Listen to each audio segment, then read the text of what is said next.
ഇത് നമ്മുടെ ഒരു പുതിയ വീഡിയോ, ഒത്തിരി ഇൻട്രസ്റ്റിംഗ് ആയിട്ടുള്ള ഒരു വീഡിയോ ആണ് ഞാനിപ്പോൾ എടുക്കുന്നത്. നമ്മളൊരു ഫാം ഹൗസ്, അമേരിക്കയിലുള്ള നമ്മുടെ ഒരു ഫാം ഹൗസ് ഉണ്ട്. എൻ്റെ ഒരു കസിൻ സിസ്റ്ററിൻ്റെയാണ്. നമ്മൾ ആ ഫാം ഹൗസിലേക്ക് യാത്ര ചെയ്യുകയാണ്. ഇതാണ് ആ ഫാം ഹൗസിൻ്റെ, അതായത് പെൻസിൽവേനിയ എന്ന് പറയുന്ന സ്ഥലത്ത്, മേരിലാൻഡിലാണ് നമ്മുടെ വീട്. അപ്പോൾ ആ വീടിൻ്റെ ഫ്രണ്ടിലുള്ള കാഴ്ചകളാണ് ഈ കാണുന്നത്. മുഴുവൻ റോസാണ് നിറഞ്ഞു നിൽക്കുന്നത്. റോസിൻ്റെ പൂക്കുന്ന സമയം അല്പം കഴിഞ്ഞു, അതുകൊണ്ട് പൂവെല്ലാം പൊഴിഞ്ഞു നിൽക്കുന്ന ഒരു സമയമാണ്. റിയലി ഇതൊരു ഫാം ഹൗസാണ്. ഏകദേശം 10-25 ഏക്കറോളം നീണ്ടു കിടക്കുന്നതായിട്ടുള്ള ഒരു സ്ഥലമാണ്. എല്ലാ തരത്തിലുള്ള ഫലവൃക്ഷങ്ങൾ ഇവിടെ വളരുന്നതായിട്ടുള്ള ഫലവൃക്ഷങ്ങൾ, ചെടികൾ, പിന്നെ ഒരു ഫാമിൻ്റെ ലുക്കുള്ള എല്ലാ തരത്തിലും പശു, ആട്, കോഴി, പന്നി, താറാവ്, മുയൽ, പട്ടി, പശു എല്ലാം ഉണ്ട്. കാള, പോത്ത് എല്ലാം ഉണ്ട്. പോത്തില്ല, ബാക്കിയുള്ള മൃഗങ്ങളെല്ലാം ഏകദേശം ഉണ്ട്. ഇതിന് മുമ്പിലായിട്ടൊരു ഇതാണ് ട്രാക്ടർ, കണ്ടില്ലേ? ഈ ട്രാക്ടറിലാണ് ആ പ്രദേശത്ത് ആ പറമ്പിലൊക്കെ പോകുന്നത്. അതിൻ്റെ പറമ്പിൻ്റെ എൻഡിലായിട്ടൊരു നദി പോകുന്നുണ്ട്. അത് ഞാൻ അടുത്ത വ്ളോഗിൽ കാണിക്കാം. ഇത് ഇങ്ങനെ നിർമ്മിച്ചെടുത്തിരിക്കുന്നതാണ്. ഇതൊരു പഗോഡ മാതിരി ഉണ്ടാക്കിയിരിക്കുന്നത് കണ്ടോ. പിന്നെ ഫെൻസ് കെട്ടി വീടിൻ്റെ മുന്നിലെല്ലാം നല്ല ഭംഗിയാക്കിയിട്ടുണ്ട്. അതുകൊണ്ട് സേഫ് ആൻഡ് സെക്വേർഡാണ്. പിന്നെ ഇനി ഇതിൻ്റെ കാഴ്ചകൾ നമുക്ക് ഓരോന്നോരോന്നായിട്ട് കാണാം. ഇത്രയും സ്ഥലത്ത് റോഡ് ഇത് പൂക്കൾ റോസാണ് വെച്ചിരിക്കുന്നത്. ഇവർക്ക് എത്ര വണ്ടി ഉണ്ടെന്ന് തന്നെ അറിയത്തില്ല. ഇത് യാത്ര ചെയ്യാനായിട്ട് ഉപയോഗിക്കുന്ന വണ്ടികളിൽ ഒരെണ്ണമാണ് ഇത്. ഇനി ഓരോരോ ചെടികളായിട്ടും ഈ ഫാമിനെ കുറിച്ചുള്ള കാഴ്ചകൾ കാണിക്കാം. ഇത് വേറൊരു വണ്ടി, ഇത് അങ്ങോട്ട് കയറിപ്പോകുന്ന വഴിയാണ്. ഇതങ്ങനെ നീണ്ടു നിൽക്കുക. ഇത് വേറൊരു വണ്ടി. ഫാമിലേക്ക് നമ്മളകത്തേക്ക് കടക്കുകയാണ്. കുറേ ഭാഗമൊക്കെ ആണെങ്കിൽ ഫെൻസ് കെട്ടി നിർത്തിയിരിക്കുകയാണ്. പക്ഷേ എന്നാലും ഉണ്ടല്ലോ, അവിടെ സേഫാണ്, ഒരു കുഴപ്പവും ഇല്ല. വേറെ ഒന്നും ഇതുണ്ട്. ട്രാക്ടറൊക്കെ എല്ലാം വെളിയിൽ കൊണ്ടിട്ടിട്ടുണ്ട്. ആവശ്യം വരുമ്പോൾ ആ ട്രാക്ടർ എടുത്ത് ഉഴുതുകയും ഓരോ തരത്തിലുള്ള പണികൾ ചെയ്യുകയും എല്ലാം ചെയ്യും. ഇത് പലതരത്തിലുള്ള വെഹിക്കിളാണ്. എനിക്കതിനെപ്പറ്റി കൂടുതൽ അറിയത്തില്ല ഏതാന്നൊക്കെ. കാട് നിറഞ്ഞു നിൽക്കുന്നതായിട്ടുള്ള ഒരു സ്ഥലമെന്ന് നമുക്ക് തോന്നും. പക്ഷെങ്കിൽ ഇതെല്ലാം നല്ല വൃക്ഷങ്ങളാണ്. ഓക്ക് ട്രീ ഉണ്ട്. പിന്നെ അക്രൂട്ട് എന്ന് പറയുന്ന ഒരു ഫലം ഉണ്ടാകുന്ന ഒരു മരമുണ്ട്. അതൊക്കെ വെട്ടി, അത് തിന്നാൻ കൊള്ളാവുന്നതാണ്. പക്ഷെങ്കിൽ അത് വെട്ടി വിറ്റാൽ വലിയ വില കിട്ടുന്നതാണ്. അത് നമുക്ക് സാധാരണ ചുമ്മാ ഒന്നും വെട്ടി വിൽക്കാനൊക്കത്തില്ല. അതിൻ്റേതായിട്ടുള്ള രീതിയുണ്ട്. ഗവൺമെൻറ്റിൽ അറിയിച്ച് അങ്ങനെ അതിൻ്റെ ആൾക്കാർ വന്നിട്ടാണ് ഇത് വെട്ടുന്നതൊക്കെ. അപ്പം അത് വെട്ടി വിൽക്കുന്നതിനൊക്കെ നമുക്ക് പൈസ കിട്ടും. പിന്നെ അടുത്തത്, ഇവിടെ നമുക്ക് ചെറിയ കൃഷി സ്ഥലങ്ങളുണ്ട് ഇതിനകത്ത് തന്നെ. ഈ സ്ഥലം ഇങ്ങനെ നീണ്ടു നിവർന്ന് കിടക്കുകയാണ്. ആ കൃഷി സ്ഥലത്തേക്ക് നമുക്ക് കയറി പോവുകയാണെങ്കിൽ പലതരത്തിലുള്ളതായ വൃക്ഷങ്ങൾ കാണാം, ഫലവൃക്ഷങ്ങൾ കാണാം. ആപ്പിൾ, പേർ, പിന്നെന്തുവാ പറയുന്നത്, പ്ലം, പിന്നെ അങ്ങനെ ഓരോ തരത്തിലുള്ള മരങ്ങൾ എല്ലാം കാണാം. ചെറിയ ചെടി പോലെ നിൽക്കുന്നത്, പക്ഷേങ്കിൽ അതിലെല്ലാം നിറയെ കായുണ്ടായി നിൽക്കുക.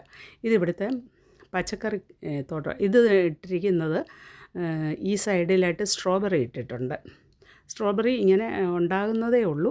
ഇത് പയറും ഒക്കെ അതുപോലെ തന്നെ നട്ട് വളർത്തിയിരിക്കുകയാണ്. അങ്ങോട്ട് തുടങ്ങിയതേ ഉള്ളൂ, പൂക്കാനായിട്ട് തുടങ്ങിയതേ ഉള്ളൂ. ഈ 2 മാസം കൊണ്ട് ഇഷ്ടംപോലെ പയറ് പറിച്ച് നമ്മൾ മടുക്കും. വേണ്ട, മത്ത, കുമ്പളം ഇതെല്ലാം ഇവിടെ കയറ്റിയിട്ടുണ്ട്. അതുപോലെ തന്നെ ഇതിനിടയ്ക്ക് സൂര്യകാന്തി ചെടിയും വെച്ചിട്ടുണ്ട്. എന്നാന്ന് വെച്ച് കഴിഞ്ഞാൽ വണ്ടിനെ, പ്രാണികളെയൊക്കെ ആകർഷിക്കാൻ, പോളിനേഷൻ നടക്കുന്നതിന് വേണ്ടിയിട്ട്. പിന്നെ ചീരയാണ് ഇഷ്ടം പോലെ ഉണ്ട്. ഞങ്ങൾ ചീര കൂട്ടി മടുത്തു. അതുപോലെ ടൊമാറ്റോ, പലതരത്തിലുള്ള ടൊമാറ്റോ ഇപ്പോൾ എല്ലാം പൂത്ത് നിൽക്കുക. അതിൻ്റെ താഴെയെല്ലാം കായകളുണ്ട്, പറിച്ചില്ല. അങ്ങനെ ടൊമാറ്റോ എല്ലാം ഉണ്ട്. ഇതെല്ലാം ഒന്നും വന്ന് നശിപ്പിക്കാതിരിക്കാൻ ഏതായാലും ഇതിനകം വേലിയാണ്. ഇതെല്ലാം ചീരയാണ്. അതിൻ്റെ ഇടയ്ക്ക് ബന്ദിപ്പൂവുണ്ട്, വഴുതനയുണ്ട്, വെണ്ടയുണ്ട്. എല്ലാം പൂത്ത് വരുന്നേ ഉള്ളൂ. പൂക്കുമ്പം തന്നെ നിറയെ പൂത്ത് കായുമായിട്ടായി വരുന്നത്. അടുത്ത ആഴ്ചത്തേന് പയറെല്ലാം പറിച്ചു തുടങ്ങാം. വെണ്ടയ്ക്കായ ആന്നേലും വഴുതനങ്ങ ആന്നേലും എല്ലാം പറിച്ചു തുടങ്ങാം. പുല്ല് കിളിക്കാതിരിക്കുന്നതിന് വേണ്ടിയിട്ട് കാർട്ടൂൺ കീറി ആ കാർഡ്ബോർഡിൻ്റെ പേപ്പറുകൾ ഇട്ടിരിക്കുക. അപ്പോൾ പിന്നെ അതിൻ്റെ അടിയിലോട്ട് അങ്ങനെ പിന്നെ അതിൻ്റെ മുകളിലോട്ട് പുല്ല് കിളിക്കുകയില്ല. കണ്ടില്ലേ, ചെടികളും ചീരകളും എല്ലാം നിൽക്കുന്നത് കണ്ടില്ലേ. ചീരയൊക്കെ എന്നും പറിക്കാം, കൂട്ടി മടുക്കും. ഇത് പലതരത്തിലുള്ള മുളകുണ്ട്, തേണ്ട അതിലെല്ലാം പൂത്ത് നിൽക്കുക. ഇനി അടുത്ത മാസം ആകുമ്പോഴത്തേക്കിന് പറിച്ച് നമ്മൾ മടുക്കും. ഒരു വർഷത്തേക്ക് ഇത് ക്യാപ്സിക്കമായിരുന്നു. ഒരു വർഷത്തേക്കുള്ള പയർ, പാവൽ, പടവലം എല്ലാം. ചീര മാത്രം അരിഞ്ഞ് വെക്കാൻ അത്ര നല്ലതാണെന്നൊന്നും തോന്നുന്നില്ല. ഇത് നമ്മുടെ വീടിൻ്റെ ഗോഡൗണിൽ തന്നെ ഒരു 4-5 ഫ്രീസറുണ്ട്. അതിനകത്ത് സിപ്ലോക്ക് ബാഗിനകത്ത് എല്ലാം എടുത്താണ്ട് അതിലൊരു പാവയ്ക്ക ഉണ്ടായി വരുന്നു. തുടങ്ങുന്നതേ ഉള്ളൂ. പിന്നെ പറിച്ചു മടുക്കുമെന്നുള്ളതാണ്. പറിക്കാൻ പോകാൻ പോലും പറ്റത്തില്ല. അതുപോലെ വെയിൽ 9 മണി കഴിയാതെ അവിടുത്തെ വെയിൽ താഴത്തില്ല, അങ്ങോട്ട് പോകാൻ പറ്റത്തില്ല. 8 മണിയൊക്കെ ആകുമ്പോഴാണ് വെള്ളം ഒഴിക്കുന്നത് തന്നെ. അപ്പോഴൊരു അല്പം ഒരു ചൂടിന് ശമനം കാണും, അത്രയേ ഉള്ളൂ. 9 ആയാലേ രാത്രി ആകത്തുള്ളൂ. ചെറിയ ഇരുട്ട് വ്യാപിക്കത്തുള്ളൂ. ഇതെല്ലാം കൃഷികളാണ്. ഒരു വർഷത്തേക്ക് വേണ്ടതായിട്ടുള്ള എല്ലാ പച്ചക്കറികളും നമുക്കിതിൽ നിന്ന് കിട്ടും. അത് പറിച്ച് ഫ്രീസറിൽ കൊണ്ടുവന്ന് വെച്ച് അരിഞ്ഞ് വാട്ടി ഒക്കെ എങ്ങനെയും പല ഫോമിലാക്കി അത് വെക്കും. എന്നിട്ട് ഒരു വർഷം മുഴുവൻ ഉപയോഗിക്കും. തണുപ്പ് വന്നാൽ പിന്നെ ഇവിടെ ഒന്നും കിളിക്കത്തില്ലല്ലോ. അത് തന്നെയല്ല, അവിടെ എല്ലാം ഐസ് നിൽക്കുന്നത് കൊണ്ട് കിടക്കുന്നത് കൊണ്ട് നമുക്കൊന്നും നടാനായിട്ടും പറ്റത്തില്ല. കരിയേപ്പിൻ്റെ തൈയൊക്കെ നമ്മുടെ ഡെക്കിലുണ്ട്. ഡെക്കിൽ കരിയേപ്പൊക്കെ എടുത്ത് അകത്ത് വെക്കും, ഐസ് വീഴാതിരിക്കാനായിട്ട് ഈ വിൻ്റർ സീസണിൽ. പിന്നെ അതെടുത്ത് വെയിൽ കൊള്ളാൻ പുറത്ത് വെക്കും ഈ സമയമാകുമ്പോൾ. ഇപ്പം ജൂൺ, ജൂലൈ, ഓഗസ്റ്റ് നല്ല ചൂടിൻ്റെ സമയമാണ്. ഈ സമയത്ത് മാത്രമേ കൃഷി ചെയ്യത്തുള്ളൂ. അത് മതിയല്ലോ, ആവശ്യത്തിനപ്പുറവും കിട്ടും. ഒരു വീട്ടിലും വരുന്ന വിരുന്നുകാർക്കെല്ലാം കൊടുത്തയക്കാനുമുണ്ട്. ഇഷ്ടം പോലെ നമുക്ക് കിട്ടും. പിന്നെ പാവയ്ക്കൊക്കെ ആണെങ്കിലും ഉണങ്ങി നമുക്ക് സൂക്ഷിക്കാം. ഇത് നമ്മൾ പിന്നെ വീട്ടിലേക്ക് കയറുന്ന വഴിയാണ്. ഒരു സ്റ്റീപ്പായിട്ട് കിടക്കുന്ന ഒരു റോഡാണ്. നല്ല രസമുണ്ട് ഇതുവഴി റോഡ്. ഇങ്ങനെ താഴോട്ട് വണ്ടി ഇറങ്ങി വരുന്ന കാണാൻ തന്നെ നല്ല ഭംഗിയുണ്ട്. ഇത് വീടിനോട് ചേർന്ന് നിൽക്കുന്ന സ്ഥലം. റോഡിൻ്റെ ഓപ്പോസിറ്റിലാണ് നമുക്ക് കൃഷിയൊക്കെ ഉള്ളത്. ഇത് വീടിനോട് ചേർന്ന് നിൽക്കുന്ന ഹോം സ്വീറ്റ് ഹോം എന്നും പറഞ്ഞ് ഒരു ഫ്ലാഗൊക്കെ ഇട്ടിട്ടുണ്ട്. ഇത് ഗേറ്റ്. അകത്തേക്ക് നമ്മൾ പ്രവേശിക്കുകയാണ്. ഇത് വീടിൻ്റെ ഒരു സൈഡിലുള്ള ഒരു മൈതാനമാണ്. അവിടെ നമുക്ക് ഊഞ്ഞാൽ, കുട്ടികൾക്ക് വേണ്ടിയിട്ടുള്ള ഊഞ്ഞാൽ നമുക്കെല്ലാവർക്കും ഉണ്ട്. ഞാനിതിനകത്ത് ഊഞ്ഞാലയിൽ ആടുന്നതൊക്കെ കാണുന്നുണ്ട്. പിന്നെ ഒരു ട്രീ ഹൗസ് നമുക്കിവിടെ കാണാവുന്നതാണ്. അതാണ് മുമ്പേ കണ്ട ഒരു മനുഷ്യൻ നിൽക്കുന്ന പടമൊക്കെ ആയിട്ട് കാണിച്ചിരിക്കുന്നത്. ശരിക്കും ഒരു ഫാമിൻ്റെ ലുക്കില്ലേ. നിങ്ങളൊക്കെ വിചാരിക്കുമല്ലോ അമേരിക്കയിൽ ഇങ്ങനെ ഫാം ഉണ്ടോ എന്നൊക്കെ നമ്മൾ അതിശയിച്ച് പോവും. പിന്നെ ഇവിടെയുള്ള ഒരു പ്രത്യേകത എന്ന് പറഞ്ഞാൽ പലതരത്തിലുള്ളതായിട്ടുള്ള പക്ഷികളും മൃഗങ്ങളുടെ എല്ലാം കല്ലെ കൊത്തിവെച്ച രൂപങ്ങൾ ഒരുപാടുണ്ട് ഇവിടെ.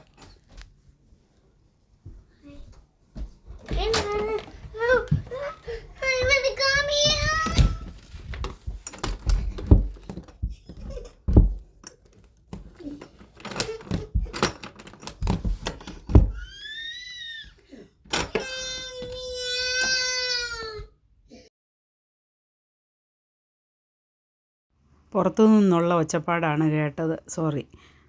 ഇതാണ് അവിടുത്തെ കൃഷികളെല്ലാം നമുക്ക് കാണാവുന്നതാണ്. കണ്ടില്ലേ, എല്ലാ കൃഷികളും ഉണ്ട്. ഫ്രൂട്ട്സിൻ്റെയൊക്കെ മരങ്ങൾ അപ്പുറത്തുണ്ട്. അത് ഞാൻ കുറച്ച് കഴിഞ്ഞിട്ട് കാണിക്കാം, അല്ലെങ്കിൽ അത് വേറൊരു വ്ളോഗായിട്ട് കാണിക്കാം. ഇതെല്ലാം പച്ചക്കറിയാണ്.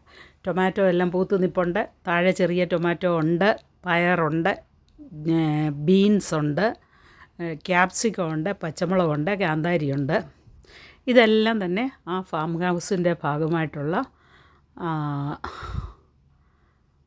കണ്ടില്ലേ, ചെറിയ ഒരു കോഴിയുണ്ട്, പരുന്തുണ്ട്, മുയലുണ്ട്, താറാവുണ്ട്.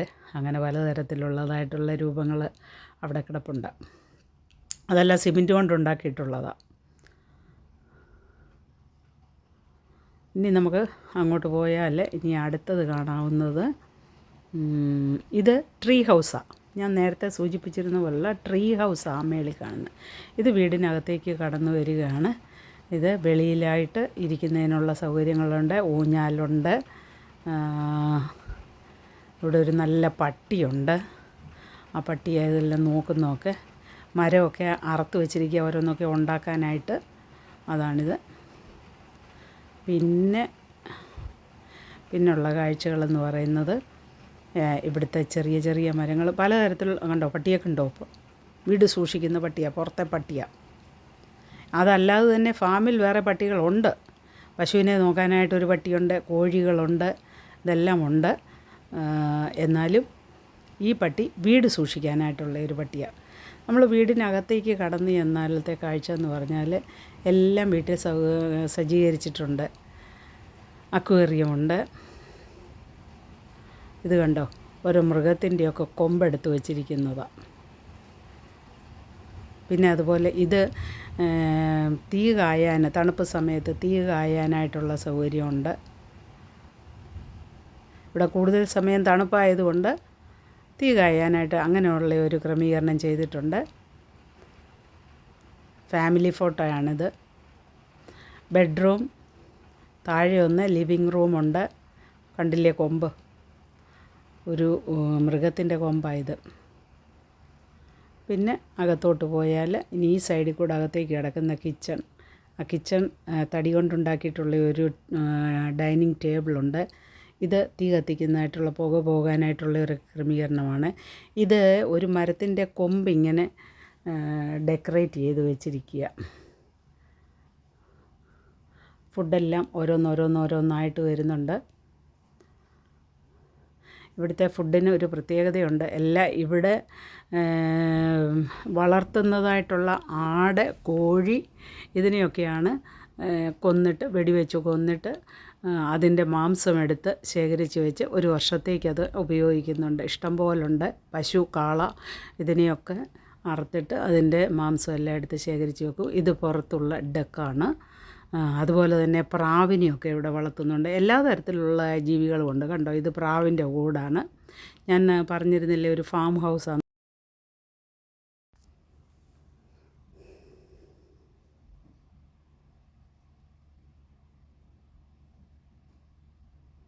ഇത് വെളിയിലത്തെ കാഴ്ചയാണ്, ഡെക്കിൽ നിന്ന്. ഇവിടെ ആണെങ്കിൽ കരിയേപ്പൊക്കെ ഒത്തിരി നട്ടിട്ടുണ്ട്. പിന്നെ ഇത് വെളിയിൽ ബാർബിക്യൂ ഒക്കെ ചെയ്യാനായിട്ടുള്ള ഒരു സ്ഥലമാണ്. തണുപ്പ് സമയത്താണെങ്കിലും ഇപ്പോഴാണെങ്കിലും ചെയ്യുന്നുണ്ട്. ബാർബിക്യൂ ഒക്കെ നടത്തും. ക്യാമ്പ് ഫയർ പോലെ അത് വെളിയിൽ നടത്തുന്നുണ്ട്. അപ്പം അതിനൊക്കെയുള്ള ഒരു സൗകര്യം, ഒരു എൻജോയ്മെൻറ്റിന് വേണ്ടിയിട്ടൊക്കെയുള്ള ഫ്രണ്ട്സും റിലേറ്റീവ്സും ഒക്കെ വരുമ്പം അങ്ങനെയൊക്കെ ചെയ്യുന്നതാണ്. ഇത് ഫിഷ് ടാങ്കാണ്. കിച്ചണിനകത്ത് കണ്ടില്ലേ, ഈ തോക്ക് കണ്ടില്ലേ, ഇതുപയോഗിച്ചാണ് മാനിനെ അതുപോലെ മൃഗങ്ങളെയൊക്കെ വെടിവെക്കുന്നത്. അത് വെടിവെക്കാനായിട്ടൊരു സമയമുണ്ട്. ആ സമയത്ത് മാത്രം, ഗവൺമെൻറ് അനുവദിക്കുന്ന സമയത്ത് മാത്രം പെർമിഷൻ എടുത്തിട്ട് വെടിവെക്കാം. ഇത് തണുപ്പ് സമയത്ത് വിറക് കത്തിക്കാനായിട്ടുള്ള ഒരു സ്ഥലമാണ്. പുക അതിൻ്റെ മേളിൽ കൂടെ പോകും. വിറക് ഇതിനകത്ത് വെച്ചിട്ട് തീ കായാനായിട്ട്. അപ്പോൾ ഇത് കത്തിച്ച് കഴിയുമ്പോൾ റൂമിലെല്ലാം തീ വരും, പിന്നെ ചൂടുണ്ടാവും. അതിന് വേണ്ടിയിട്ടുള്ളതാണത്. ഇതൊരു ഗ്ലോബ് പിള്ളേരുടെയാണ്.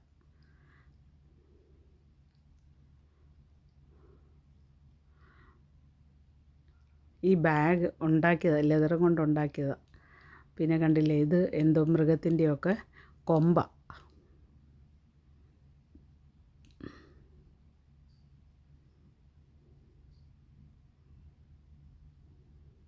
ഫാം ഹൗസ് ആണെങ്കിലും പലതരത്തിലുള്ള ഡെക്കറേഷൻസൊക്കെയാണ് ചെയ്തിരിക്കുന്നത്. അപ്പോൾ ഇവിടെ പ്രത്യേകിച്ച് ഒരു സാധനവും പുറത്തുനിന്ന് വാങ്ങിക്കേണ്ട കാര്യമില്ല. കണ്ടില്ലേ കലമാൻ്റെ കൊമ്പ്, പ്രത്യേകിച്ച് വാങ്ങിക്കേണ്ട കാര്യമില്ല. അരി, ഗോതമ്പ്, അങ്ങനെയുള്ള ഗോതമ്പ് പാടം കുറച്ചങ്ങോട്ട് പോകുമ്പം കാണാം. അത് ഞാൻ പിന്നെ കാണിക്കുന്നതാണ്. അതുപോലെ അങ്ങനെയുള്ള സാധനങ്ങളൊക്കെ വാങ്ങിച്ച് വെച്ചാൽ മതി. ബാക്കിയെല്ലാം മീറ്റ് ഐറ്റം, പാലൈറ്റം. പാലുണ്ട് ഇവിടെ, പക്ഷെങ്കിൽ ഇപ്പോൾ ഒരു പശു ഇല്ലാത്തത് കൊണ്ട് പാല് വാങ്ങിക്കണം. പാലും തൈരും വാങ്ങിക്കണം. ഇവിടെ തീരെ വിലക്കുറവാണ് പാലിനും തൈരിനുമൊക്കെ ഈ ഏരിയയിൽ. അപ്പം ബാക്കി പച്ചക്കറികൾ എല്ലാം കിട്ടും. ഫ്രൂട്ട്സ് അന്ന് എല്ലാം ഉണ്ട്. ആപ്പിള്, പേർ, പിന്നെ അതുപോലെ എന്താ പറയുന്നത്, പ്ലം, അതുപോലെ ബ്ലൂബെറി, ബ്ലാക്ക്ബെറി, സ്ട്രോബെറി, പിന്നെ ഗൂസ്ബെറി എന്ന് പറഞ്ഞ ഒരെണ്ണമുണ്ട്. നമ്മുടെ നാട്ടിലെ നെല്ലിക്ക അല്ല, അത് വേറൊരു ടൈപ്പ്, അത് പിക്കിളിടാൻ പറ്റിയതാണ്. അതുണ്ട് ഇവിടെ. പിന്നെ അത് സീസൺ അനുസരിച്ച് എല്ലാം കിട്ടും. പിന്നെ എല്ലാം ഈ സാധനങ്ങളെല്ലാം ഫ്രീസ് ചെയ്ത് വെക്കും, ഫ്രോസണായിട്ട് വെക്കും, ഫ്രീസറിലൊക്കെ വെച്ചിട്ട് അത് പിന്നെ നമുക്ക് ആവശ്യമുള്ളപ്പോൾ എടുത്ത് ജ്യൂസ് അടിച്ച് കുടിക്കാവുന്ന. ഇത് മുകളിലത്തെ നിലയിലേക്കുള്ള ഒരു വഴിയാണിത്. പിന്നെ ഇതവർ ഫാമിലി എല്ലാം കൂടെ ചേർന്നുള്ള ഒരു ഫോട്ടോ ആണ്. ഇത് കിച്ചണാണ്. കിച്ചൺ ഞാൻ നേരത്തെ കാണിച്ചിരുന്നല്ലോ, കിച്ചണിൻ്റെ ഒരു രൂപമാണിത്. പിന്നെ ഇത് വെളിയിലിറങ്ങിയാൽ ഇവിടെ ഒരു ബെല്ലുണ്ട്, അതാണിത്.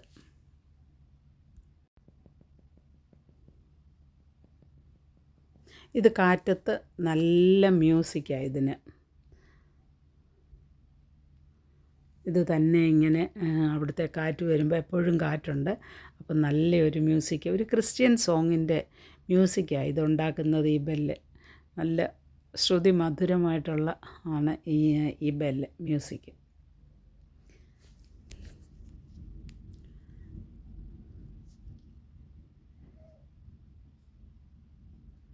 ഇതൊരു സൈഡിൽ പിള്ളേർക്ക് കളിക്കുന്നതിനൊക്കെയുള്ള ഒരു സ്ഥലമാണ്. ഇവിടെ ചെടികളൊക്കെ ഒത്തിരി ഹാങ് ചെയ്തിട്ടിട്ടുണ്ട്.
കണ്ടേ, ഇത് ട്രീ ഹൗസ് നമുക്ക് നല്ലപോലെ കാണാവുന്ന. ഒരു മനുഷ്യൻ അതിനകത്ത് കയറിപ്പോകുന്ന ഒരു രൂപമൊക്കെ ഉണ്ടാക്കി വെച്ചിരിക്കുന്നത്. പിന്നെ അതുപോലെ തന്നെ ആ ട്രീയുടെ മുകളിൽ പോയിട്ട് അതിനകത്തൂടെ തെന്നി ഇറങ്ങി വരാനുള്ള സൗകര്യമുണ്ട്. ഓ, പട്ടിയെ കണ്ടില്ലയോ, അവൻ വീട് കാത്ത് സൂക്ഷിച്ചിങ്ങനെ നിൽക്കുക. ഇത് ഊഞ്ഞാല. ഇതിൽ ടയറും കൊണ്ടുണ്ടാക്കിയ ഒരു ഊഞ്ഞാലാണ്. അത് നമുക്ക് വലിയവർക്കും അതേ കയറിയിരുന്ന് ആടാവുന്നതാണ്. കണ്ടില്ലേ, പലതരത്തിലുള്ള രൂപങ്ങൾ ഇവിടെ ഉണ്ടെന്ന് ഞാൻ പറഞ്ഞില്ലേ, അതാണത്. ഇത് ഈ മരം എന്താണെന്ന് വെച്ചാൽ ഇത് ആപ്പിളാണ്, ഒരു തരത്തിലുള്ള ഒരു ആപ്പിളാണ്.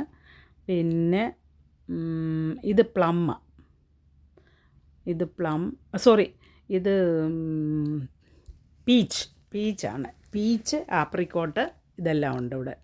പിന്നെ ഇത് കണ്ടില്ലയോ, റാസ്ബെറി, ബ്ലൂബെറി, ബ്ലാക്ക്ബെറി, ഇതെല്ലാം ഇവിടെ ഉണ്ട്. ഇഷ്ടംപോലെ നമുക്കിതേന്ന് പറിച്ചെടുക്കാം. പഴുത്ത് കഴിയുമ്പോഴത്തേക്കിന് നല്ല കറുപ്പ് നിറമാവും. ഇതാണ് ഇതിൻ്റെ ഒറിജിനൽ കളറ്. ഇത് ബ്ലാക്ക്ബെറി. കടയിലൊക്കെ വാങ്ങിക്കാൻ ചെന്നാൽ $8-10 ഒരു പൗണ്ടിന്. ഇത് നമുക്ക് ഇഷ്ടംപോലെ പറിച്ച് തിന്നാം. ഇത് ഒറിജിനലാണ്, മരുന്നൊന്നും ചേർക്കുന്നതല്ല, തന്നെ ഉണ്ടാകുന്ന, വളമൊന്നും ചേർക്കണ്ട, തന്നെ താനെ ഉണ്ടാകുന്നതാണ്. എന്ത് രസമായിട്ടോ, ഇഷ്ടംപോലെ പറിച്ച് തിന്നാം, ഇഷ്ടംപോലെ പറിച്ച് തിന്നാം. പറിച്ച് വീട്ടിൽ കൊണ്ടുപോകാം. ഫ്രണ്ട്സും റിലേറ്റീവ്സും ഒക്കെ വരുമ്പോൾ ഇഷ്ടംപോലെ പറിച്ചുകൊണ്ട് പോകുന്നുണ്ട്. കണ്ടില്ലേ, ഇത് പശുവിനെയും ആടിനെയൊക്കെ സൂക്ഷിക്കുന്ന പരിപാലകനാണ് ഈ പട്ടി. കണ്ടില്ലേ, അത് വേലിയൊക്കെ കെട്ടി നിർത്തിയിരിക്കുന്നതുകൊണ്ട് ഇവരൊന്നും പുറത്ത് പോകത്തില്ല. ഇത് ആട്, അവിടെ വളർത്തുന്നതായിട്ടുള്ള ആട്. പിന്നെ താറാവുണ്ട്, ഗൂസുണ്ട്, കോഴിയുണ്ട്, പിന്നെ വെള്ള നിറമുള്ള ചെറിയ രോമമുള്ളതായിട്ടുള്ള ചെറിയ പൂടയുള്ള കോഴിയുണ്ട്. അതിനെല്ലാം വെള്ളം കുടിക്കാനായിട്ട് സന്ധ്യാസമയത്ത് വന്ന് നിൽക്കുക. വെള്ളം കുടിച്ചേച്ച് അത് തന്നെത്താനെ കയറി അതിൻ്റെ കൂട്ടിൽ കയറും. കൂട്ടിൽ കയറിയേച്ച് അവിടെ മുട്ടയിടും. നമ്മൾ ദിവസവും ചെന്ന് പെറുക്കും മുട്ട. അങ്ങനെ അതുണ്ട്. അതും പൂവൻ കോഴിയുണ്ട്, താറാവുണ്ട്, ഗൂസുണ്ട്, എല്ലാ തരത്തിലുള്ളതായിട്ടുള്ള പക്ഷി എല്ലാം ഉണ്ട്. താറാവിന് വേറെ കുളമുണ്ട് അവിടെ അപ്പുറത്തായിട്ട്. ആ കുളത്തിലിറങ്ങും. അത് കഴിഞ്ഞിട്ട് അത് കയറി വരും. അതുണ്ട്. കോഴികൾ, കരിങ്കോഴികളുണ്ട്, വൈറ്റ് ലഗോൺ വർഗ്ഗത്തിൽപ്പെട്ട കോഴികളുണ്ട്, പൂവൻ കോഴിയുണ്ട്, ആടുണ്ട്. ഇവരെല്ലാം കൂടെ കൂട്ടിയേർന്നിട്ടാണ് നടക്കുന്നത്. ആട്, പശു, കോഴി, പിന്നെന്താ, പന്നി ഇവിടെ ഉണ്ടാവും. ഇപ്പം ഇല്ല, ചില സീസണിൽ പന്നി ഉണ്ടാകും. ഇത് വേറൊരു തരത്തിലുള്ള ആടാണ്. പലതരത്തിലുള്ളതായ 5-8 തരത്തിലുള്ളതായിട്ടുള്ള ആടുണ്ട്. ഇത് ഒരു പശുവിൻ്റെ കിടാവാണ് നിൽക്കുന്നത്. പിന്നെ ഇതൊരാട് ഉണ്ട്.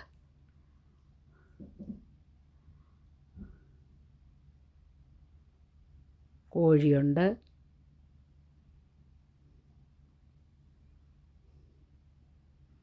കണ്ടില്ലേ?